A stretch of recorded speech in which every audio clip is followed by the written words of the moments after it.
Welcome to the Catchweight Preview Podcast, and today we'll be looking ahead at the event of the weekend, UFC 249.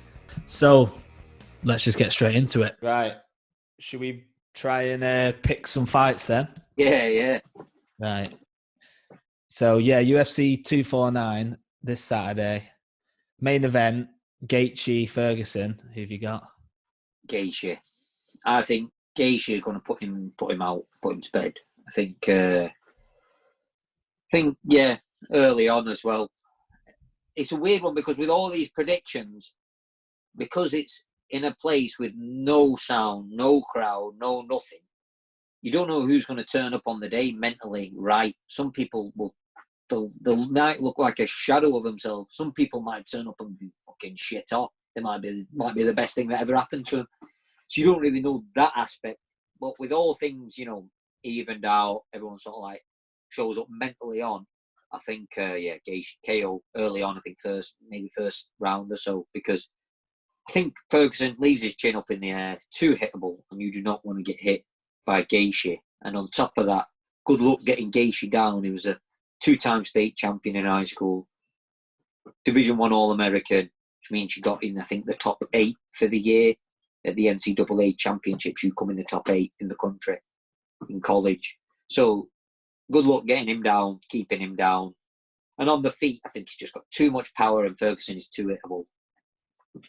Yeah, I think what you were saying there about the empty stadium, for those two in particular, I don't think it's going to affect them. They're both that mentality, aren't they? Tony's got weird training regimes. Yeah. Anyway.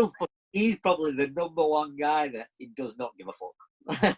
Even Gaethje, who's so militant with his thought process, like, I'd still maybe edge Ferguson on the thought, on the mind, you know what I mean? He'll be there. He'll never go. Like, you'd have to kill that guy, like literally kill him. I suppose Gaethje's like, but I think Ferguson has that ability, and that's the thing. A lot of the time with fire, and even I'll talk about with Cejudo, is that these guys, Tyson Fury, they know how to win. Number one, they just find a way to win, no matter what. Like, sod technical ability, sod physical ability, they find a fucking way. They'll figure something out and get that win. You've seen it with Andy Ruiz and Anthony Joshua when they first fight, when he's like, fucking hell, this one's supposed to be like this. Where you see Tyson Fury with what was he called? Was it Schwartz or something? From not Schwartz, the other one, Wallin. Yeah. With Wallin, he got caught. A lot of problems going on in the fight. Fight was supposed to be easy, not going easy.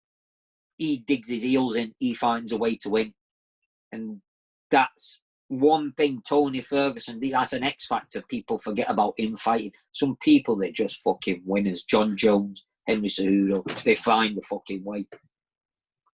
So, but still, Gaethje KO. Yeah, I agree with you. I've got Gaethje in the first round. I think Tony gets hit too much in that first round because of his unorthodox style. He's trying to find that rhythm, and Gaethje's the hardest hitter in the division. Yeah, he's fucking monstrous, like puncher. Like, say McGregor still snipe you, like quicker than him, like bang, you're gone. But that's to do with accuracy, timing, speed, and that's what KOs are. KOs are not necessarily pure fucking strength. Is far from it. KOs come through. I remember my boxing coach I was working with, Endley Bingham, who was a top coach, fought for world titles, really good coach. And he was saying it's timing, it's speed, it's balance, it's your core. Those are the primary things that create a knockout punch, not your fucking brute strength. And that's why McGregor just puts people to bed. But Gaethje, he's got that just fucking heavy shots, heavy kicks. His fucking kicks are horrible. But Ferguson, he's got hard bones as well. So kicks, I'd say they're both pretty durable with that. Tony's on a 12-fight win streak. Yeah. Gaethje as well, I noticed he's got a cut that opens up quite often in his fight. All right. Yeah. He's got a lot of scar tissue, and Tony's known for opening you up. Those, yeah. To be fair, Gaethje's probably come from fucking wrestling. most of mine have come from wrestling. There things over here under my eye and things like that. I've got a fair few from fucking wrestling.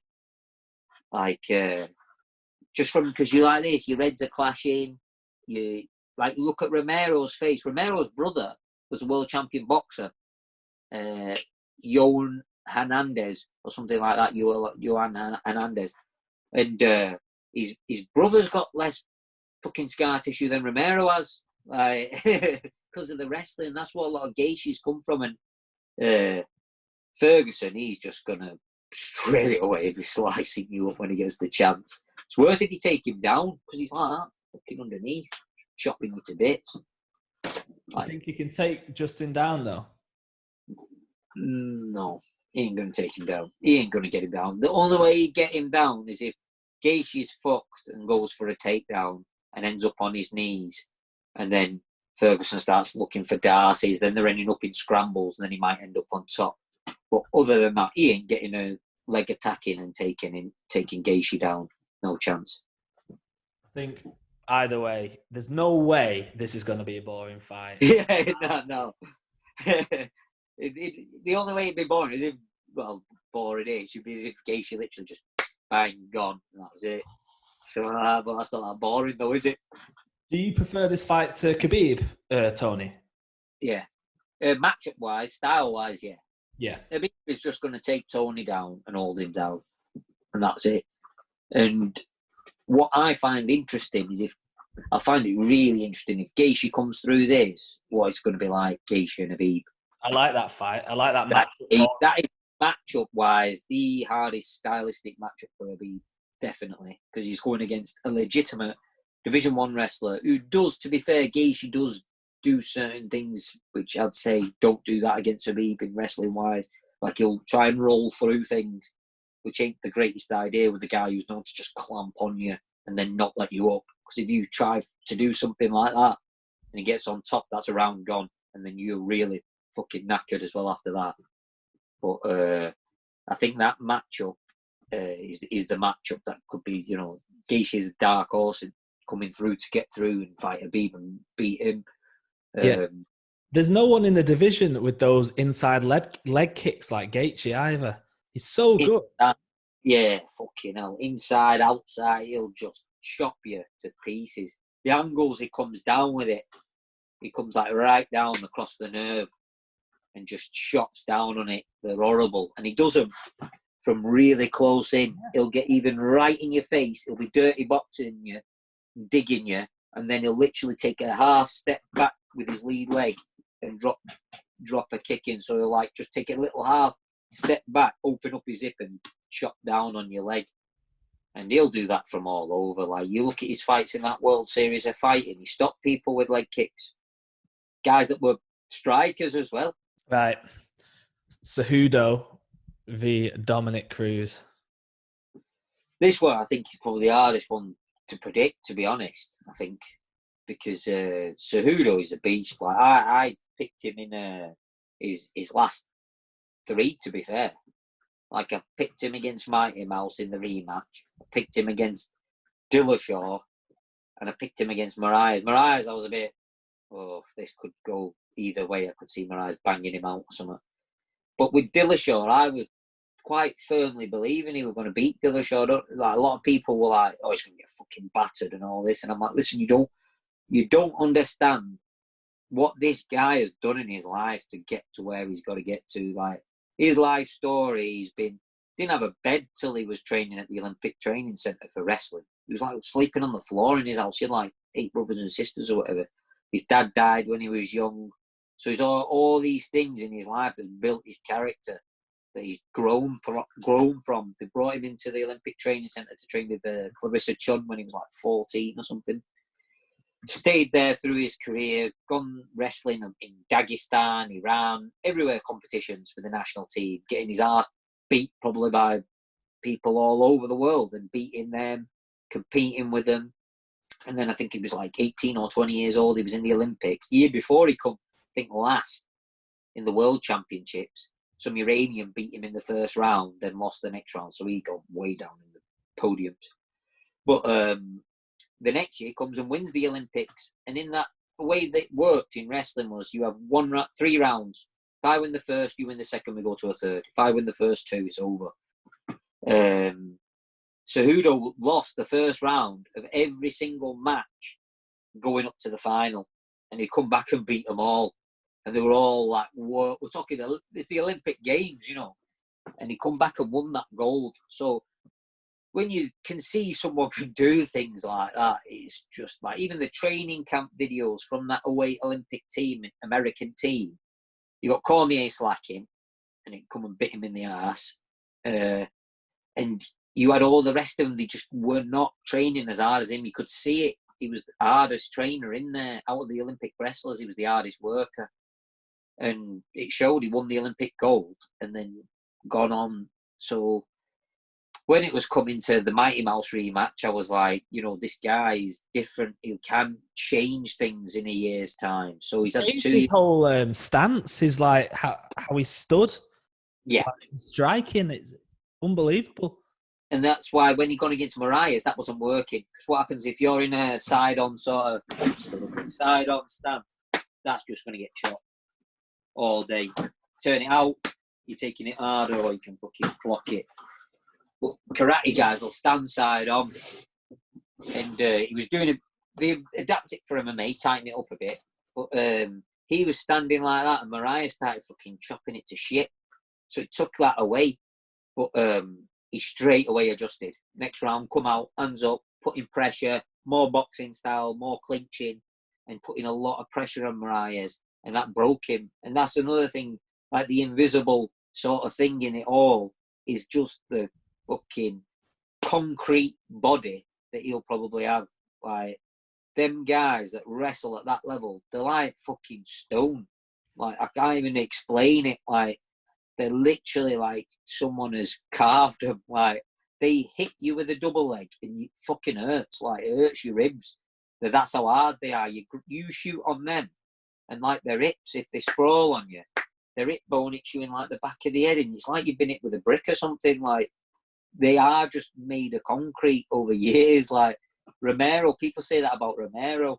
And that's why Cejudo, when he gone after Dillashaw in that fight, and you've seen it, they met each other at one point, like chest to chest sort of thing, clashed.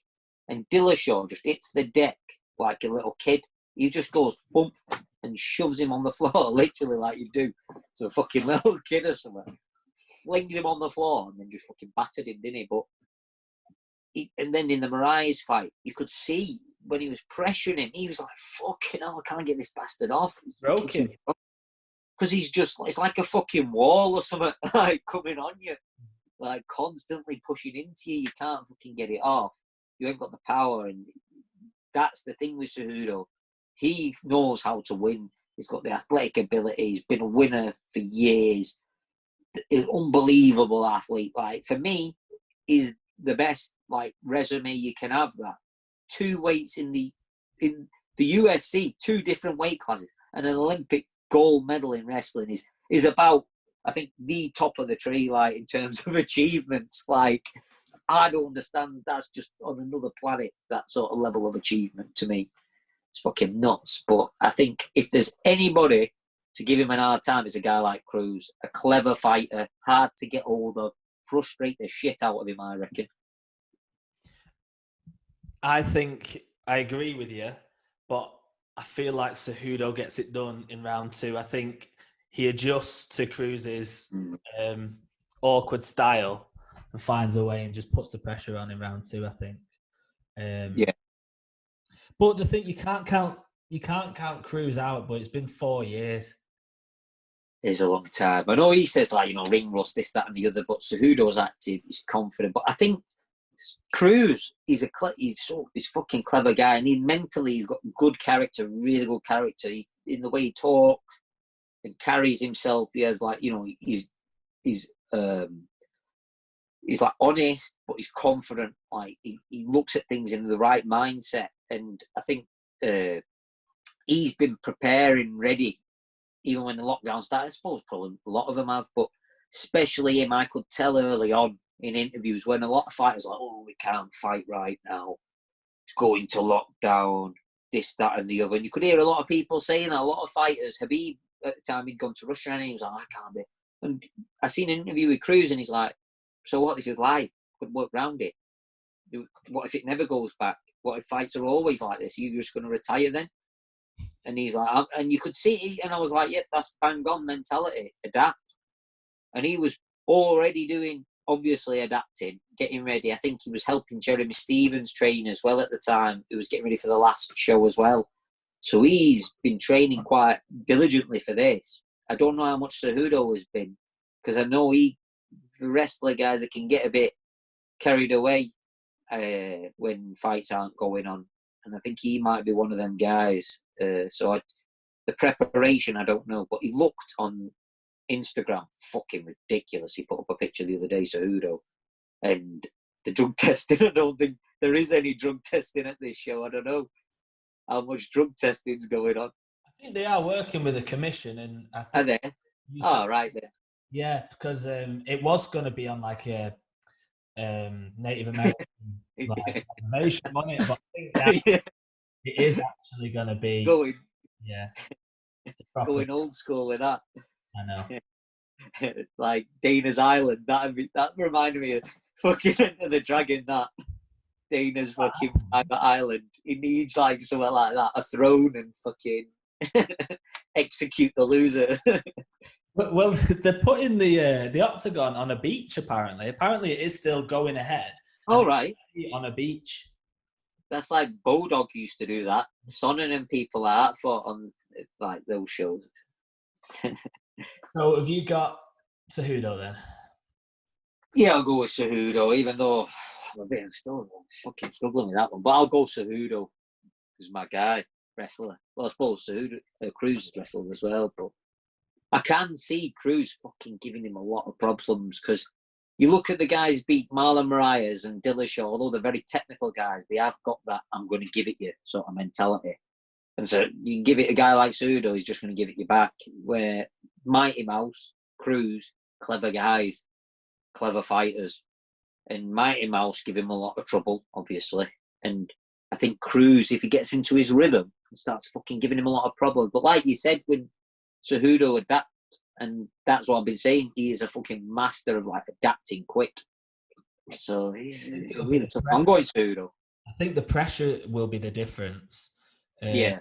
If Cejudo can keep the pressure, I think he'll just end up breaking Cruz just because of the time off that he's had. Yeah, as it gets to the later rounds. Yeah.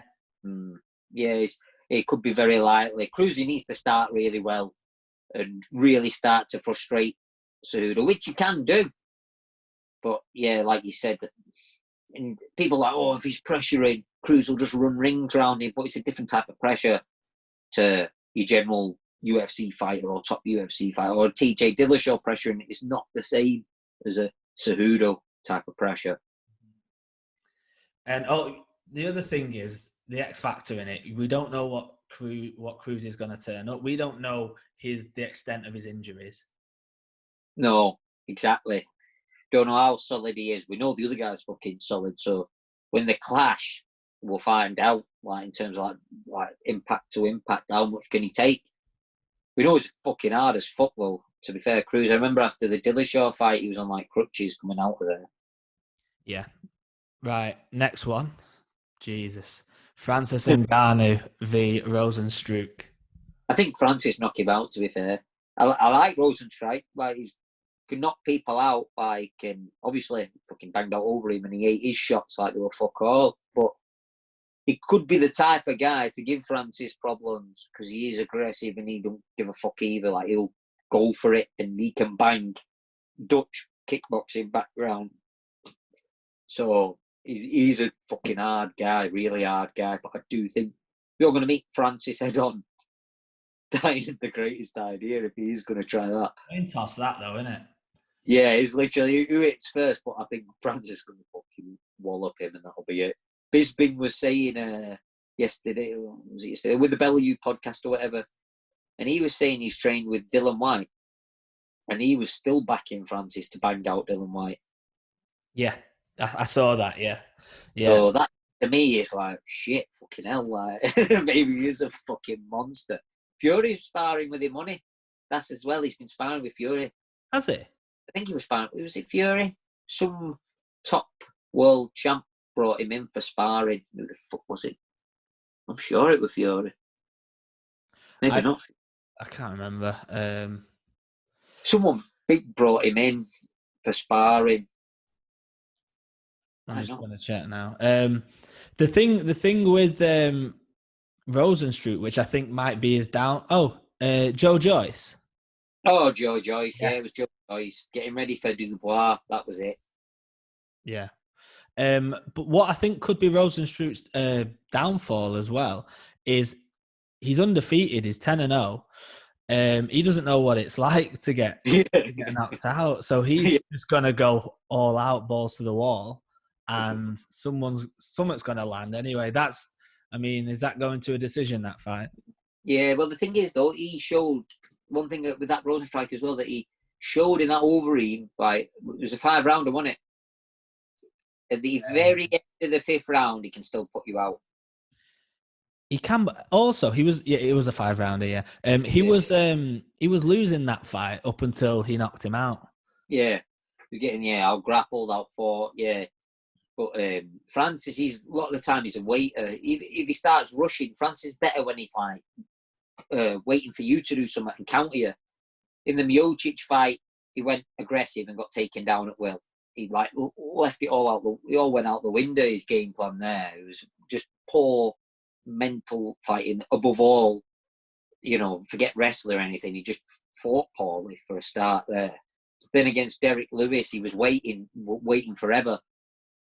Where I think Rosenstruck is going to come after him, so they're going to meet. And I think I've got to favour Francis if they're going to meet. I know it's whoever sort of lands first, but I do. And Rosenstruck's got a lot of confidence, and he's the only guy calling for a fight with Francis. True. Only. But we know Francis has got a chin as well. Yeah. We don't. I imagine Rosenstruck does. You can't say he doesn't, but he looks like one of them guys who you fucking hit with a bat or something. Don't give a. Oh, it's a scary fight. That. Yeah, that is a mental fight. They're just. I always look at fights as well, and I'm like, I'm watching I don't know, bantamweights or something, and I just think a bloke at home or a bloke in the pub who's about, 15 stone or whatever, he's going to be like, I'd fucking twat that midget or whatever. So Cejudo and Cruz and all this. Nobody is queuing up to get in there with a Rosenstruck or a fucking Francis Ngannou. People go, I'll fucking twat Cejudo, but nobody's saying they're fucking getting there with them type of guys. That's what I like about sometimes the UFC. Those are like old school days. Tito Ortiz, Chuck Liddells. You're looking at the guys and you're like, fuck fighting with that guy. Like, Tank Abbott. Yeah, exactly.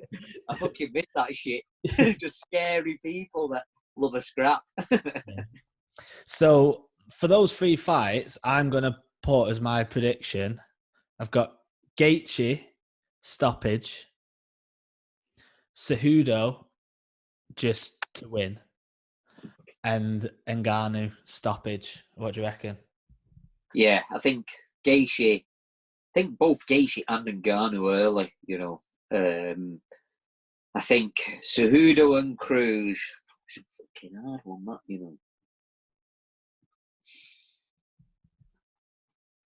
It's tough to predict. I'm going Cejudo. That's Cejudo on points. Yeah. Because Cruz, he's never been stopped. It's a fucking hard guy to stop as well. I might go underdog and pick. I'm edging, for some reason in my head, I'm edging to Cruz decision. It's going to fucking frustrate the shit out of him. Fuck it, no, actually. Cejudo, stoppage, 2nd round, similar. He's coming out 2nd round, putting it on him. Yeah. I honestly can't think of that. It's fucking really confusing me, that one. Because as like a lot of the time with Cejudo, you think, he can't maybe do this or whatever. Like he hasn't got the MMA experience like these guys. But then you just see him fucking beat people, and you're like, wow. Like I wasn't expecting that. I'll stick with Cejudo. Fuck it, but I don't know how. He's a heavy favourite, Is he? Yeah. Might be worth putting something on Cruz then, as a decision. If he frustrates him and fucking you've done Dillashaw exactly the same way. Yeah. He can fight. He can fight Cejudo that way, but I can't see him avoid for 5 rounds. I can't see him avoiding. And in them circumstances, no crowd and stuff like that. Cejudo's prepared for that as well. From wrestling, things like that. He'll have been competing in like quiet places and busy places. So he's had so much competition, that guy, in all types of areas, that I can't see it particularly affecting him either, being in like a crowdless arena. So I think Cejudo will get to him maybe the third or something, like finish him in the third.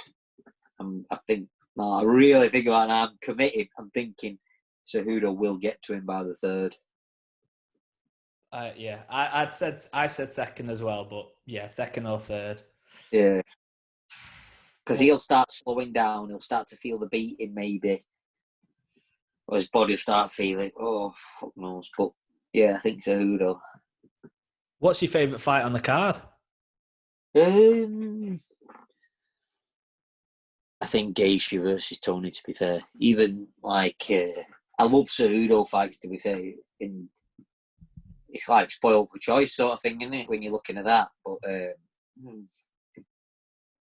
even with Rozenstruik and Ngannou, them three at the top are probably like the three big ones that like definitely get you. I'd probably put it Gaethje, then Cejudo and Cruz, then Ngannou, Rozenstruik. Like even on the undercard, like I think the Pettis fight is a bit like I think Cowboy shouldn't be fighting on this card. To be honest, shouldn't be. Did you hear what he said last week? It was his first interview since the McGregor fight, and he just said like sometimes he goes into the octagon, and on this occasion he just wasn't there. He didn't turn up, and that's happened in all his big fights. Starting to happen more though recently. Yeah. That's the thing. Against Ferguson, he blew his nose so he could get out of there. You think is that what you think? Yeah. He knows better than to do that. Yeah. He's had 50 fucking MMA fights. Probably, I think he's had 50 pro kickboxing matches. So, or amateur kickboxing matches. So he's had like 100 plus fights. He knows full well not to do that. And he did it. So for me, that was a bit of, what are you doing? Like, you know not to do that. And you know what will happen if you do. And so, yeah, there was that.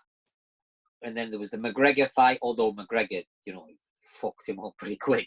And, I'm not going to knock anyone, but it was like, as soon as he was feeling it, he was going down. It wasn't like he got bang and his head's come back and he's like on the floor. And he's trying, you see them guys, they'll try and fucking survive, where he still knew what was going on. He'd been fucked up, like nose crack, eye crack. But that just showed where his mentality is at, that he was under a lot of adversity and he was like, I'm going down here. And Gaethje as well just banged him. Now he's coming against Pettis, who's already banged him plenty of times. I think he's stopped him with a body shot. Yeah, so I think the same is going to happen again, because Pettis, he hasn't been doing that bad. He hasn't been doing like unbelievable, but he hasn't been. He had a fucking shit fight last fight with that Ferreira. Just shut him down and battered him. Diego Ferreira, he was using a hopping teep. He'd lift up his leading up his lead leg and hopping in. So that took away Pettis' low kicks, took away his teeps, and allowed Ferreira to close the distance on him. Even Joe Rogan was a bit surprised by that. It's a classic Thai boxing thing, that. He was, he's lifting up that lead leg and jumping towards him. That's just what Thai boxers do. It takes away teeps, takes away certain low kicks. Even, it helps you prepare for all that. So he was doing that well. Before that, he'd lost to Diaz. But before that, in my opinion, probably the best win of his career. Wonder Boy. Oh, yeah, best win.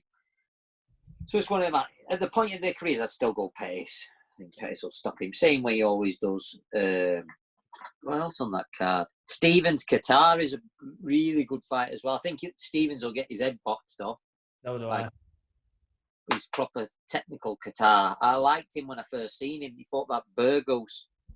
And I remember at the time, Cruz and Joe Rogan in the first couple of rounds are like, Burgos is, he's doing this, that, and the other, and his hands are down, and all he's doing is mean mugging, but he's getting his face jabbed in. He's not landing the cleaner shots. And I'm thinking, this Qatar guy's fucking clean boxing.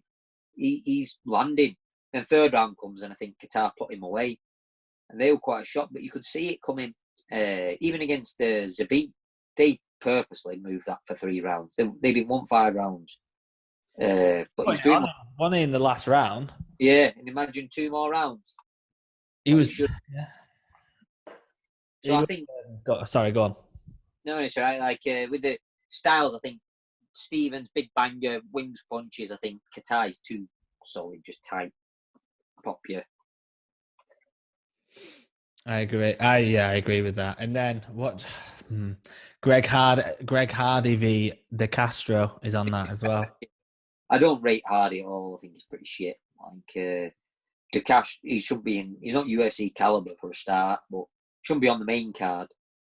And I think De Castro put him away or beat him anyway. As soon as Hardy starts gassing, unless Hardy lands a big bomb early, I think he'll gas and De Castro put him away. He's all right. De Castro is not bad.